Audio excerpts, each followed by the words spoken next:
अब्दुल्ला ने सुनाई मोदी को खरी खरी। हरियाणा में जीत पर इतरा रहे मोदी को सुनाया। जम्मू कश्मीर में बुरे तरीके से हारी है बीजेपी। घाटी में नहीं चला ऑपरेशन लोटस का जादू। फेल हुई बीजेपी, बुरे तरीके से मिली है हार।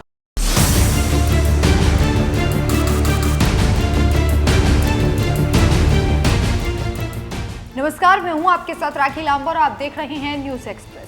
हरियाणा में जीत की हैट्रिक लगाने वाली बीजेपी जम्मू कश्मीर में किसी को मुंह दिखाने लायक नहीं रही है। जम्मू में तो फिर भी ठीक है, लेकिन घाटी में तो पार्टी का खाता भी नहीं खुल सका। यहाँ इंडिया गठबंधन ने अपनी ताकत दिखाई। इस ताकत के आगे मोदी का घमंड चकनाचूर हो गया। इसी बीच 10 अक्टूबर को उमर अब्दुल्ला को विधायक दल का नेता चुन लिया गया है, यानी कि अब वो जम्मू कश्मीर के मुख्यमंत्री हैं। आपको बता दें कि वहीं मोदी इस खबर के बाद माथा पकड़े बैठे हुए हैं। हाँ, हरियाणा में मोदी को जीत जरूर मिली और बीजेपी को बूस्ट इस जीत ने काफी हद तक किया, लेकिन 370 रद्द करने के बाद मोदी को उम्मीद थी कि जम्मू कश्मीर में भी भगवा लहराया जाएगा, लेकिन ऐसा नहीं हुआ। साफ तौर पर जम्मू कश्मीर में ऑपरेशन लोटस विफल साबित हुआ है। 370 की बहाली की मांग को लेकर ही नेशनल कॉन्फ्रेंस ने चुनाव लड़ा था और पार्टी अभी भी अपनी बात पर बरकरार है। चुनाव का रिजल्ट आते ही उमर अब्दुल्ला ने 370 समेत मोदी की कुर्सी जाने तक पर अपनी बात रखी। जी हां, अब्दुल्ला कहते हैं कि मुल्क में सरकार जरूर बदलेगी। उमर अब्दुल्ला ने कहा, जिन लोगों ने अनुच्छेद 370 को छीना, उन्हीं से इसकी बहाली की उम्मीद करना बहुत ही मूर्खतापूर्ण होगा, लेकिन हम लोगों को बेवकूफ़ बनाने के लिए तैयार नहीं। मैंने कहा है कि धारा 370 को हटाने वाले लोगों से इसे वापस पाने की उम्मीद करना बेवकूफ़ी है, लेकिन उनकी पार्टी इस मुद्दे को जीवित रखेगी और इसे उठाती रहेगी। हमारा राजनीतिक रुख नहीं बदलेगा। हमने कभी नहीं कहा कि हम अनुच्छेद 370 पर चुप रहेंगे या अनुच्छेद 370 अब हमारे लिए कोई मुद्दा नहीं है।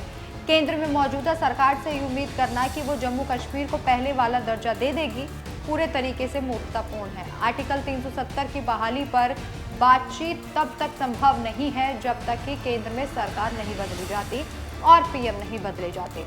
उमर अब्दुल्ला ने साफ कर दिया है कि जो उन्होंने कहा है या फिर चुनाव के वक्त जो उन्होंने कहा था उस पर वो डटे हुए हैं, अड़िग है, लेकिन फिलहाल थोड़ा शांत रहेंगे, क्योंकि अब्दुल्ला जानते हैं कि मौजूदा सरकार कभी कश्मीर के बारे में नहीं सोचेगी। उमर अब्दुल्ला ने सरकार बदलने को लेकर भी कहा। उनका कहना है, हम उम्मीद करते हैं कि आज नहीं तो कल मुल्क में हुकूमत बदलेगी, निजाम बदल जाएगा और एक ऐसी हुकूमत आएगी जिसके साथ हम इस मुद्दे पर बात कर सकेंगे और जम्मू कश्मीर के लिए कुछ हासिल कर सकेंगे। मोदी आज प्रधानमंत्री हैं, लेकिन कल नहीं रहेंगे। आज बीजेपी की सरकार है, कल ये सरकार चली जाएगी। मतलब उमर अब्दुल्ला ने ये साफ कह दिया है कि मोदी सरकार ज्यादा दिन नहीं चलेगी, एक दिन सरकार जरूर बदलेगी और ऐसा जल्द हो सकता है, क्योंकि इंडिया गठबंधन इस काम में जुटा हुआ है।